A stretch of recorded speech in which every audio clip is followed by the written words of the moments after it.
Hi friends, welcome back to Pallavi's yummy kitchen. ఈరోజు మనం చేయబోయే రెసిపీ ఎగ్ గ్రేవీ కర్రీ అండి. సింపుల్ ఇంగ్రీడియంట్స్తో చాలా తేలిగ్గా, ఎటువంటి హెవీ మసాలాలు లేకుండా తక్కువ టైంలో టేస్టీ మెయిన్ కోర్స్ ఏదైనా ప్రిపేర్ చేయాలి అనుకుంటే ఇలా ఎగ్ గ్రేవీ కర్రీ ప్రిపేర్ చేసుకోవచ్చండి. చాలా సింపుల్గా ప్రిపేర్ చేసుకోవచ్చు. తయారీ విధానం కూడా చాలా సింపుల్.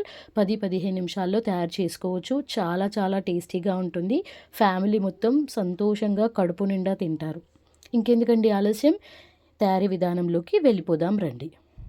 ముందుగా స్టవ్పై ఒక బాండి పెట్టేసుకొని అందులో కాసింత ఆయిల్ పోసుకొని పెద్ద సైజు ఉల్లిపాయలు 3 కట్ చేసుకొని వేసుకోవాలండి. ఉల్లిపాయలు పూర్తిగా వేగనక్కర్లేదు, కాసేపు మగ్గితే చాలు. కాసేపు మూత పెట్టి మగ్గనిద్దాం. తర్వాత ఇందులో ఒక 4 మీడియం సైజు టొమాటోలను కూడా కట్ చేసి వేసేసుకుంటున్నాను. ఒక కట్ట కొత్తిమీరను కూడా వేసేసుకోవాలి. కొత్తిమీర ఫ్లేవర్తో ఈ కూర టేస్ట్ చాలా అదిరిపోతుంది.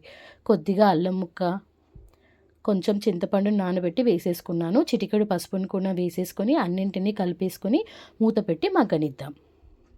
ఇలా కాసేపు మగ్గాక స్టవ్ కట్టేసి చల్లారినాక గ్రైండ్ చేసుకోవాలి.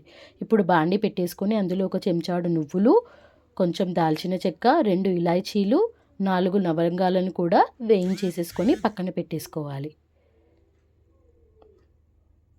వీటిని కూడా మిక్సీ పట్టేసుకోవాలి. ఇప్పుడు ఉడికించిన గుడ్లని 6 తీసుకున్నానండి. వీటిని మధ్యలో ఇలా ఘాట్లు పెట్టేసుకోవాలి. గుడ్లను ఘాట్లు పెట్టుకోవడం వల్ల కూర మొత్తం గుడ్లలో వెళ్ళి టేస్ట్ చాలా బాగా వస్తుంది.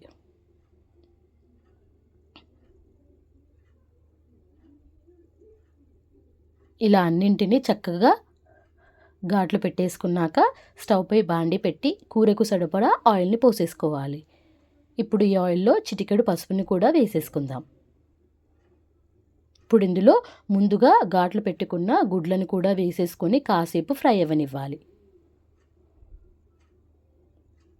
గుడ్లన్నీ చక్కగా ఫ్రై అయితే టేస్ట్ చాలా బాగా వస్తుంది. ఇప్పుడు ఇందులో ఒక చెంచాడు కారం, కొద్దిగా ఉప్పును కూడా వేసేసుకొని అన్నింటినీ కాసేపు ఫ్రై అవ్వనిద్దాం.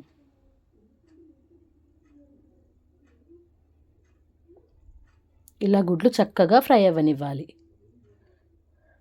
ఇప్పుడు ఫ్రై అయిపోయాయండి. వీటిని తీసుకుని ఒక ప్లేట్లో వేసేసుకోవాలి. తర్వాత అదే నూనెలో ఒక బగారా ఆకును కూడా వేసేసుకొని ముందుగా గ్రైండ్ చేసి పెట్టుకున్న ఉల్లిపాయ, టొమాటో, కొత్తిమీర మిశ్రమాన్ని కూడా వేసేసుకోవాలి. అన్నింటినీ చక్కగా కలిపేసుకొని ఇందులో కాసిన్ని నీళ్లు పోసుకోవాలి. ఇప్పుడు ఇందులో కూరకి సరిపడా కారం, ఉప్పు వేసుకోవాలి. కారం ముందుగానే వేసుకున్నాం కాబట్టి చూసి వేసుకోవాలండి. నేను ఇక్కడ ఒక చెంచాడు కారం, రుచికి సరిపడా ఉప్పు, ఒక చెంచాడు ధనియాల పొడిని వేసుకున్నాను. అన్నింటినీ కలిపేసుకొని మూత పెట్టి కాసేపు మరగనివ్వాలి. ఇలా మరుగుతున్నప్పుడు ముందుగా ఉడికి ఫ్రై చేసుకొని పెట్టుకున్న గుడ్లను కూడా వేసేసుకోవాలి.